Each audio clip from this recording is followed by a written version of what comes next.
We constantly hear from both religious leaders and governmental leaders that Islam is a religion of peace. Is it really? Our special guest today was a professor of Islamic history at Al-Azhar University in Cairo, Egypt. He says that the history of Islam is a river of blood. Greetings in the name of Jesus, our blessed hope. I am Dave Reagan, Senior Evangelist for Lamb and Lion Ministries, and I am delighted to have with me this week a very special guest by the name of Mark Gabriel. Mark is a former professor of Islamic history at Al-Azhar University in Cairo, Egypt, the world's premier Islamic university. Mark, let's begin by talking about your upbringing in Egypt. Were you born and raised in Cairo? No, actually I was born in south part of Egypt, and my family was moved to Cairo when I was almost 14 years old. Oh, when you were 14? Yes. Okay. Were your parents strict Muslims? They are. Very devout. Not the secular type of Muslim that we often encounter in this country. No. In fact, you had an uncle who was an imam, wasn't he? He's a clerk, yeah, Muslim clerk, and imam also.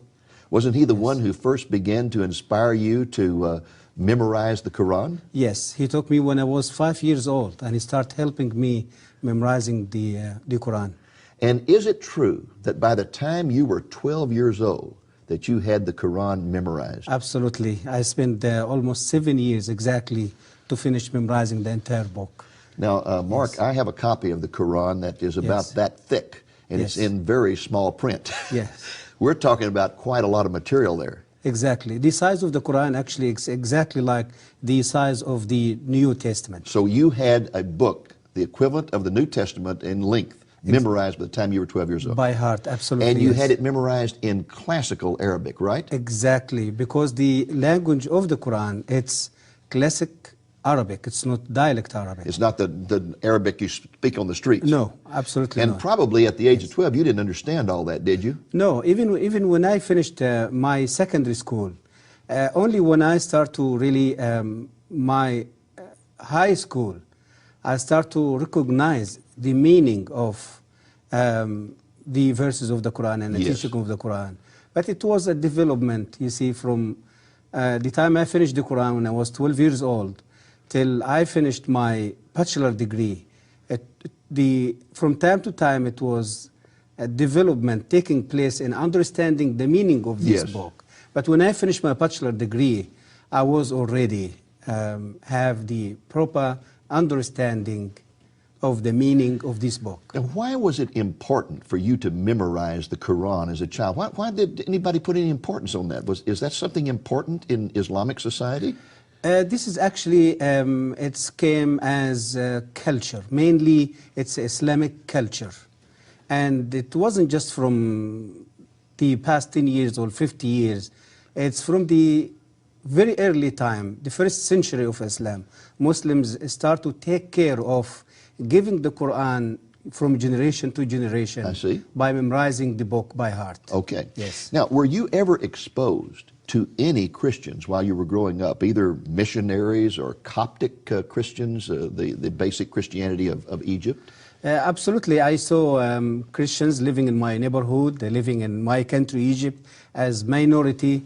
But the things that Christianity in Egypt didn't have really the power to influence Muslims, and this is the reason why I wasn't influenced by this type of Christianity during all my life, because the Christianity in Egypt is so tradition. Yes. More than 90% of Egyptian Christians, they are tradition. A very liturgical type exactly. of But there is one incident happened when I was a little child with a Christian priest from that church.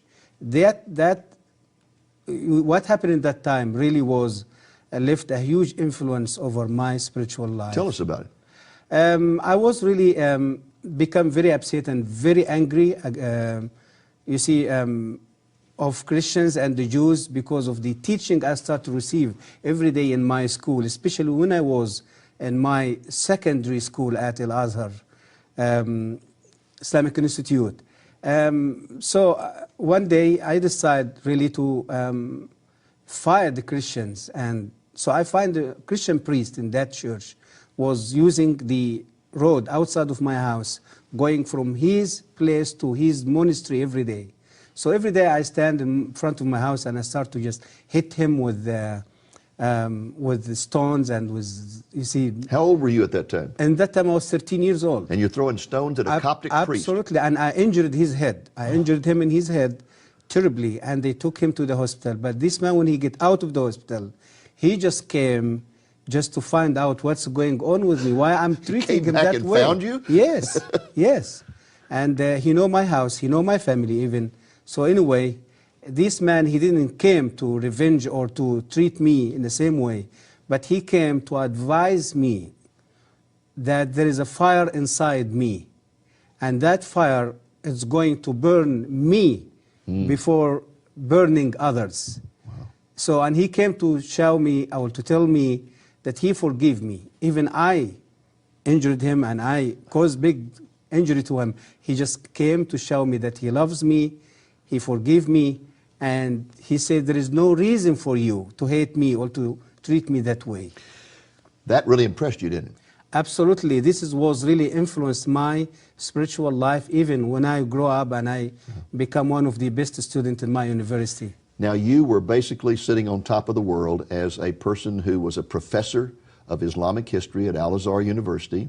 You were also a Muslim imam at a mosque in Giza, right? Yes, Giza City, yes. I mean, you had all the prestige in the world, and yet one day you made a comment. I think I had it marked here. It's in your latest book, Jesus and Muhammad. You were a person who questioned things, and you were told at the university, you don't question. You were told that. Exactly. You don't question. And you kept questioning. And one day in a conversation with colleagues, you made this statement. We say the Quran is directly from Allah, but I doubt it. I see in it the thoughts of man and not the words of God. Absolutely. And the moment those words came out of your mouth, you knew your fate was sealed, right? Absolutely. What happened that night?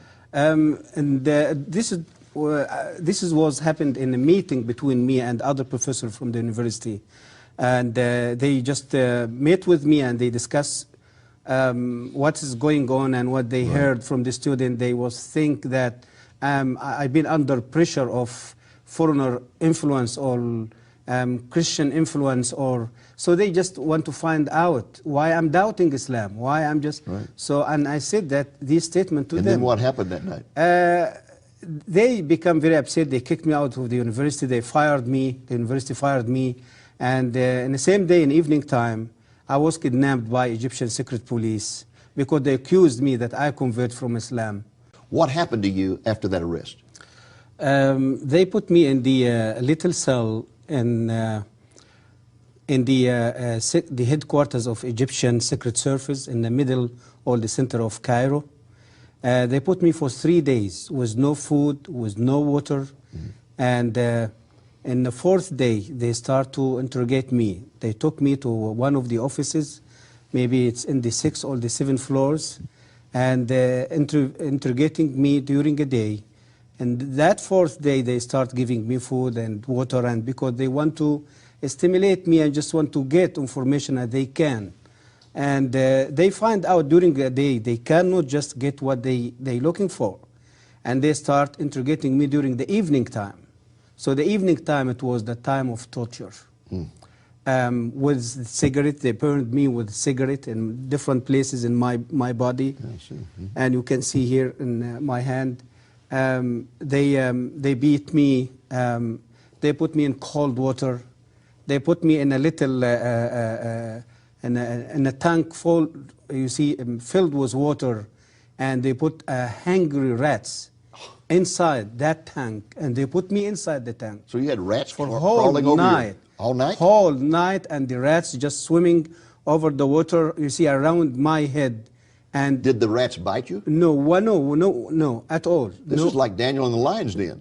And the next day they took me out, and I was just surprised that I'm still alive, but I don't know what is the next. So, and after that they put me in a little cell with a vicious, hungry dog. And when they put me in a room and they closed the door, and I sit in the middle of the room, and I was thinking that I'm going to be beaten by the dog. Dog, it will eat me, it will. So, but I was surprised when I found the dog. He just came and sitting in my right hand side. In fact, he licked you on the ear, didn't And he? he licked me in my ears.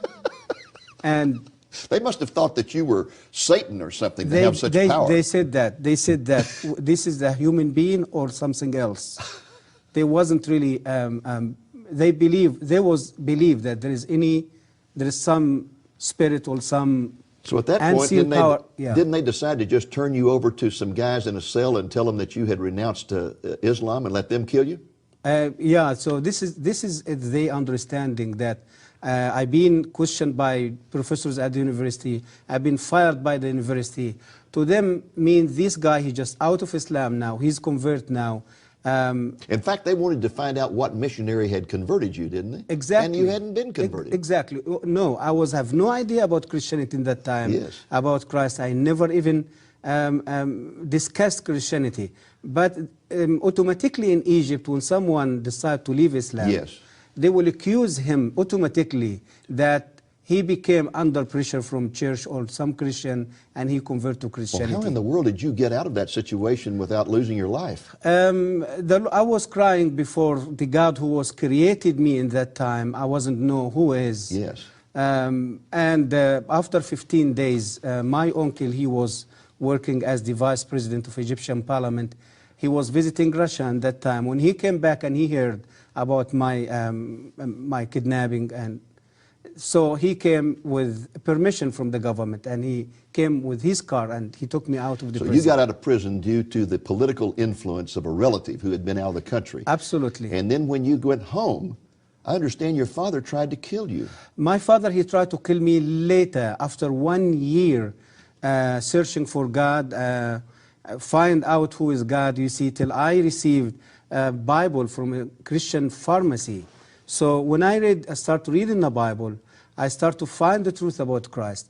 After I give my life to the Lord, I lived 1 year, whole year as a secret believer. So when my father heard about my conversion, he shot me with his own gun. He tried to kill me. So you were given a Bible by a Christian pharmacist, and that brought you to the Lord. Yes. And when that happened, your father decided to kill you for the honor of the family, I guess. Because, yeah, he just felt there is a shame going to be over him and all the life, or the family, even the community. The people. So he shot at you several times and all the bullets missed? No one bullet missed me, about maybe 5, 6 bullets. I understand that your sister finally got your passport, got you out of the country, and where did you go? When my father, he just shot me and tried to kill me, I was running away from his face, and I went to my sister, and in my sister's house, I put the whole situation in front of the Lord, and the Lord showed me to get out of Egypt in the same evening, same day. My sister helped me. She brought my stuff. And where did you go to when you fled? I fled to South Africa by the road, traveling from Cairo to South Africa for 3 months over the road. And I was the first Egyptian who did overland journey between Cairo and Johannesburg the trip take almost 3 months. Okay, and so then you get to South Africa, and did you meet some Christians there? Yes, in South Africa I met with many Christians, and many churches, they start to hear about my story because the public media in South Africa, they wrote articles and published articles about my story. And Is it true that assassins were sent to South Africa to kill you? Absolutely. In South Africa, especially after I wrote my first book in South Africa, and my activity became very well known, and Muslim community, they felt they threatened by my activity there, and by this book was released there in Johannesburg in 1996, and they tried to end my life there few times. This religion of peace, just because you question Islam, this religion of peace kidnaps you, tortures you, tries to kill you, and even sends assassins to kill you in South Africa. Yeah. That's some religion of peace, isn't it? Yeah, this is how the world really been deceived by the media, by the world media, the secular media, by Islam. It's not religion of peace. And tell us, when you arrived in South Africa, you said you met some Christian friends. In fact, I think you lived with a Christian family for a while. Yes. But let's just back up for a moment, because I know you became a Christian before you left Egypt. Egypt, yes. What appealed to you about Christianity? Before I met with Christ, I lived for 34 years under Islam, believing in Islam, serving Islam, learning about Islam, teaching about Islam. And I lived another year without faith after I find myself, I'm already out of Islam. So I lived for 35 years searching for peace, searching for the true God who is going to show me that He loves me more than anything in this world. Through the Quran, through the teaching of the Prophet of Islam, I was never experienced something like that. So when I get the Bible and from the doctor pharmacy, before I get the Bible, I lived for a whole year searching for God, asking myself who God can be. I had terrible headache. Every day go to the doctor pharmacy to get headache tablets. So, and finally she gave me the Bible and she gave me the headache tablets. I took the Bible in one hand and headache tablets in another hand. When I started reading the Bible, I met with the Lord Jesus Christ face to face through the Sermon of the Mountain in Matthew chapter 5, telling me about love. Love your enemy. Not kill your enemy. Not kill your enemy. So the word of the Bible, the word of Jesus Christ, and that evening came to me is just like a beautiful rain. And so you began to find the peace that had eluded you all those years. Exactly. For peace, forgiveness. I felt for the first time that my sins has been forgiven. Hallelujah. And I being justified already by the blood of Jesus. I was lived for 35 years with guilt. The guilt of my sin, the guilt of living as a lost person. I don't know who going to forgive my sin. I don't know who going to rescue me from the punishment of Allah.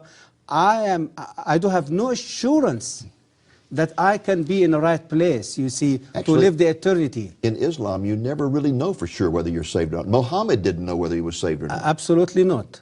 Isn't that something? Yes, this is true. Now, very quickly, we only have about 2 minutes in this segment. When you finally got to the United States, you were given religious asylum in this country. Yes. And you had a remarkable experience in Washington, D.C. when somebody said that there was a Muslim imam who was going to be speaking at a university. George Mason University. And you went to hear him speak. Yes. And what did you find out about I him? went there, I shocked, I thought this man, he was a Baptist pastor from Texas. A Baptist pastor from Texas? Yeah, and he converted to Islam. And he now preaching, you see, for Islam in George Mason University and sharing his testimony. So, and after he finished his speech, he asked if there is anyone he has question to raise his hand. I find my hand, it was the first hand. So when I stood up, I did ask him, sir, when did you take that decision to leave Christianity to become Muslim? He said, 8 years. I said, oh, this is like myself. And my next question, since you convert to Islam and you left Christianity, did any church or any Christians order to kill you because the Bible said that the penalty of Christian apostasy is death? He said no. Did the FBI persecuted you here or arrested you here or tortured you here because you left Christianity to become a Muslim? He said no. I said to him, sir, I'm a human being like you. And I have the right to take a decision to change my religion or my faith like you. And I was a Muslim like you. I was an imam as you was a pastor. And I took the same decision you took. But the difference between me and you, that I was treated by Islam. I fired from my university. I kidnapped by the secret police. I've been tortured. I lost my family. I lost my country. And the sword of Islam is on my neck wherever I go. Why? Because the Quran said so. That the penalty of a Muslim apostasy, it's death. That is an incredible story. And in fact, folks, there's something about this particular story that he did not mention, and that is that when the man stopped speaking and asked for questions, he was the first to raise his hand, stood up, and first of all identified himself as a former professor of Islamic history at the university. And the imam was so impressed by that he said, oh, honored professor, please come up here and take over the podium. And the next thing he knew, he was on the stage at the podium in charge of the whole meeting. Absolutely. And asking him questions. Yes. Isn't it amazing how the Lord works? Exactly. And showed immediately that the difference between Christianity and Islam, that he leaves Islam and everyone tries to kill him and kicks him out of his family. He leaves Christianity and none of that happens to him. And yet Islam's supposed to be the religion of peace. He's still enjoying his life in America because of the freedom brought to this country through the Christian and the biblical principle. Yes. You know, the point that you made a few moments ago about no one in Islam knowing for sure whether they're ever saved or not, yes, unless they die as a martyr. Yes. Then they have the assurance of salvation. Absolutely. But otherwise, there's no assurance. Even, again, Muhammad did not know for sure whether he was saved or not. Yes. That's a horrible thing to think you're Yes. having to earn your salvation, and no matter how hard you work, you still don't know. Exactly. You still don't know. Exactly. This is true. What a glorious thing it is that to encounter grace. Grace. Absolutely. I was questioning the doctor pharmacy was giving me the Bible after Muslims, fanatic in Egypt, attacking a Christian church. I was so upset. I was so little baby Christian. I did ask her, why people you can defend your church, you defend your people. What she said to me, Mark, I want to say something to you. Our God, He is not in need for us to defend Him or to kill others to defend Him or to defend His church. Our God, He is strong enough to defend Himself, His name, and His people. Mark, most of our viewers have never read the Quran, and they don't know really how different it is from the Bible. So fill us in. Give us a comparison here between the Bible and the Quran. Yes, the Quran, as Muslims believe, consider the holy book of Islam. The size of the Quran, it's exactly like the size of the books of the New Testament. And the book contains 114 chapters. Which are called surahs. Which called in Arabic language, surahs. Okay. Exactly. And the book, it's considered, as the Muslims believe, the word of Allah, who was revealed directly from Allah to Muhammad through the angel Gabriel. Okay. Now, how does it differ, though? I mean, an average person, let's say an average Christian, has read the Bible, and he's aware that when you start reading the Bible has lots of stories, and it tells this story and that story, and the relationship with God, the nature of God is taught through stories, but you don't find that in the Quran. No, actually, the Quran, it wasn't really organized logically.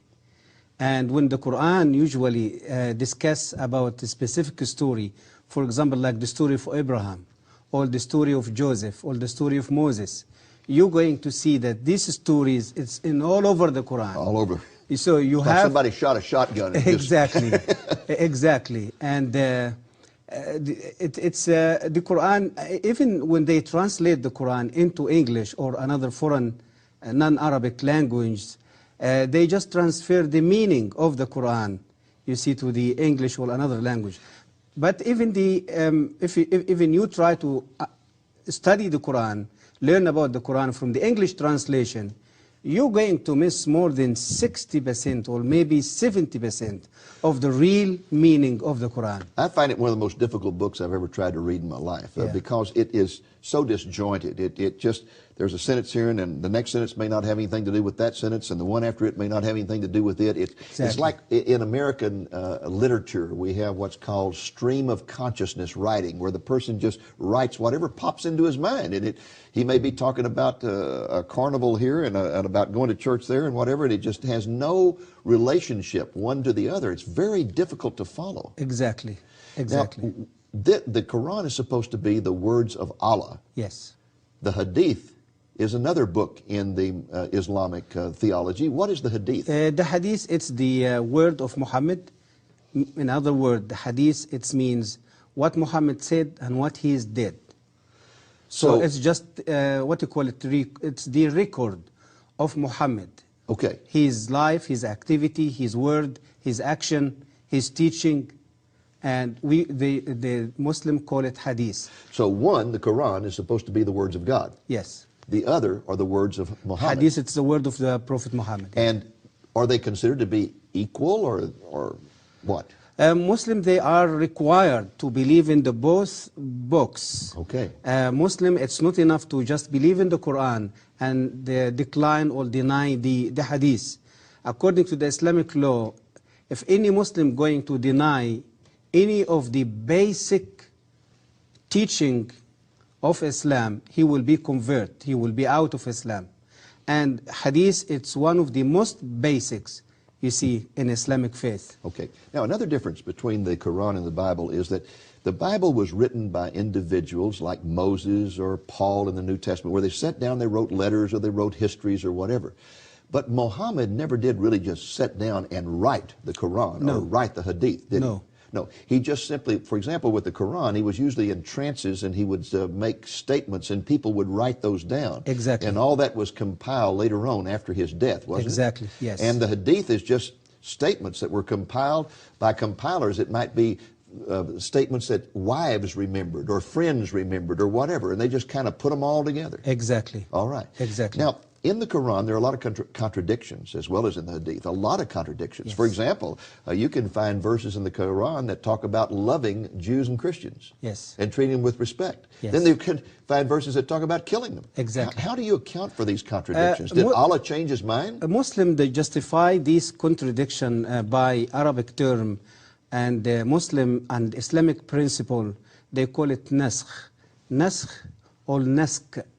This principle means that the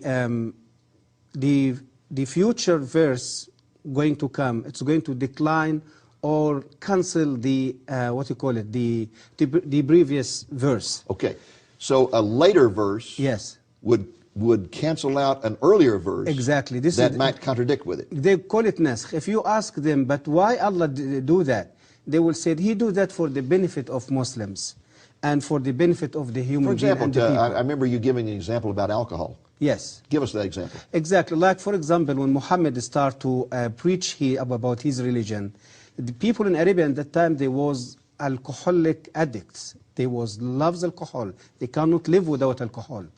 And he finds it's going to be too difficult if he's going to give them a command to stop drinking alcohol and to obey his command. So what he did, he just gave them a halfway command. He said to them, no problem, keep drinking alcohol, but when you're going to come to pray to the mosque, you have to stop drinking alcohol till you finish your prayer, and after you finish the prayer, you can go back and drink alcohol again. So after a while, he came back to them and he said, no, this doesn't work. No alcohol going to be allowed anymore. And another verse came and canceled the previous verse. And Muslims, they become very upset, very angry. But how come? We can't do that. And a later verse says, okay, don't worry. Be patient. Believe in Allah. Believe in His Prophet Muhammad. Believe in His Quranic word. And if you're going to have the ability and you're going to stop drinking alcohol in your life, Allah, He is not going to forget that. He will reward you with a river of alcohol in the paradise the day when He's going to send you to the paradise. So we go from just drinking alcohol occasionally to not drinking it during prayers to not drinking it at all to you're going to have a river of alcohol in heaven. Exactly. This is the development of the contradiction, you see, of the teaching of the Quran. And you find the same in the attitude toward Jews and Christians. Absolutely. At the beginning, it was one of respect and honor, and then when they did not accept His revelation, He turned against them and began to argue, you must kill them. Absolutely. Firstly, it was a development also was taking place in this subject, in his relationship with the Jews and Christians. Firstly, he started to adore Christians and Jews, saying a wonderful thing, people of God, the people who carry His word, the people who protect His word. And later, he said, yes, you are these people. But listen, I am the final prophet, came with a final testament. You have to believe in me. Means he started to debate them and reaching out them. So they refused. They asked him sign. The Quran says so. Ask him sign. Give us a sign that we can believe. So, and he cannot give a sign. And he went back to Allah and cried before Allah, help me to perform miracle or to give sign to these people that they can follow me. And Allah became very upset with him and said to him, okay, listen, go back to these Jewish people and these Christian people. Tell them Allah gives you plenty miracles in the Old Testament, and always you rebels and against him. No more miracles. It is only one way: to submit to Islam, to accept Islam, or to pay the tax. And if you refuse to do so, you will be killed.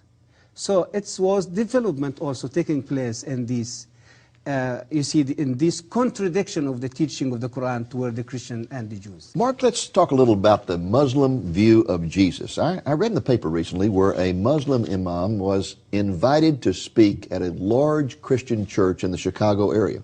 And when he got up to speak, the very first thing he said was, "I want you to know that we Muslims love Jesus as much as you Christians do." Was that an accurate statement or not? It's not. Absolutely it's not. And the statement of this man, it's a deceitful statement.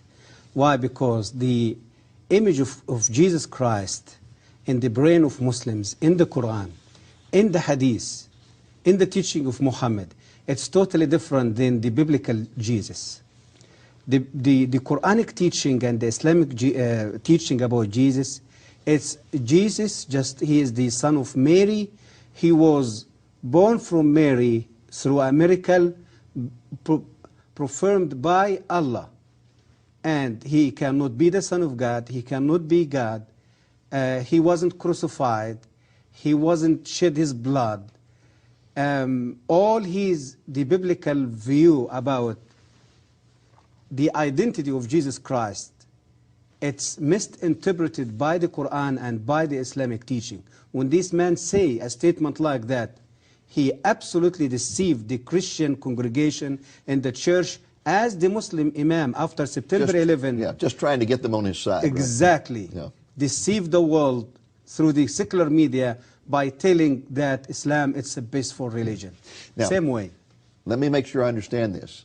They do believe in a miracle birth for Jesus. They do. But the Mary that they identify is really confused, because isn't the Mary, the mother of Jesus, identified in the Quran as Mary, the sister of Moses? Exactly. This is one Very of the confusing. historical mistakes in the Quran. Yeah, exactly. a lot of mistakes about Old Testament, because I get the impression that in his travels, Muhammad probably talked to a lot of Jews, a lot of Christians, got these stories, but got them all mixed up. Historical mistakes, linguistic mistakes. Yes. And as we talk about contradiction of the Quran, yes, we have to talk also about the mistakes, the historical, yes, okay. Now, to get back to Jesus for just a moment, so they view his birth as miraculous in some way or other, yes, although it's from the wrong person. Yes. And then the argument is that he was not God in the flesh, that he was basically just a great prophet, right?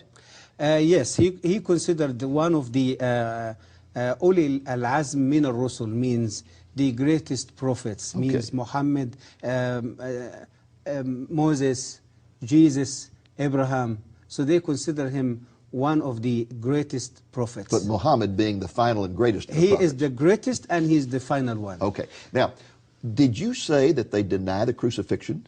They do crucify the yes. Does the Quran deny the crucifixion? Absolutely. Chapter number 4. Okay. Explain وَمَا قَتَلُوهُ وَمَا صَلَبُوهُ وَلَكِنْ شُبِّهَ لَهُمْ. So Jesus just died? No, he was never died. He was never crucified. When just the Jews tried to crucify him, Allah took him to heaven. Okay. And he's still alive in heaven. Now, do they believe that there will be a second coming of Jesus? They do believe about the second coming of Jesus, yes. Tell us but about that. The Islamic view about the second coming of Jesus, totally different than the biblical view. All what Islam talking about his second coming, he's going to do some things. One of these things, he's going to come and to kill all pigs around the world. Kill all pigs? All the pigs. Yes. Are you serious? Yes. سَيَقْتُلُ الْخِنْزِيرِ. This is the hadith, the word of Muhammad. Okay. Said so. And he's going to come to break the cross, any cross, wood cross. Break all crosses. All the crosses around the world. Okay. And he's going to stop the jizya, means stop collecting tax from Christians. Okay. So that they can still, and he's going to bring justice to the world. Okay. This is the only good point. He just picked it up from the Bible. Yes. But this is they view and they believe about his second coming. It's now, unbelievable. Mark, your newest book is this one here called Jesus and Muhammad. This has just come out. The subtitle, Profound Differences and Surprising Similarities. Similarities. Let's start with those. There's some similarities between Jesus and Muhammad? There is some similarities, and it's funny similarities. You see, you will amaze when you hear about it. It's not similarities in the goodness of God. No, it's just a normal similarities, like the way he grew up, the way he was acting when he was a little child.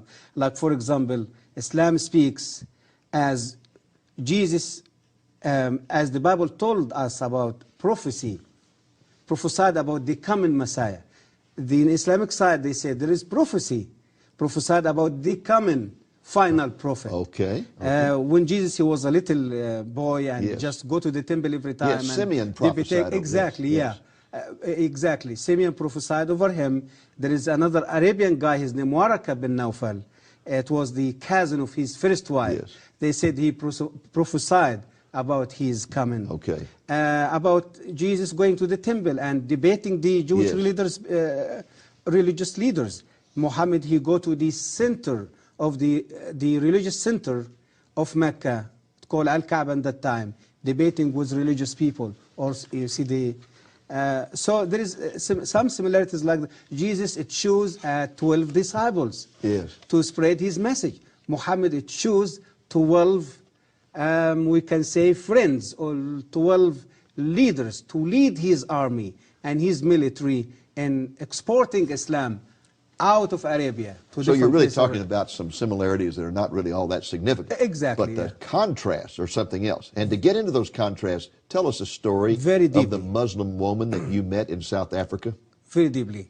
Jesus Christ came to bring hope, to bring forgiveness, to bring peace and love. Muhammad came to bring revenge, hatred, lust, killing, bloodshed. It's a very obvious. Like, for example, Jesus Christ, as the Bible telling us in John chapter 8 about the woman who was committed adultery and brought to Jesus by the Jewish people. Jewish people, they knew at that time that this woman, according to the law of Moses, she will be stoned. But they came to test this great preacher and teacher in Jerusalem. What are you going to say about that? And you know the story.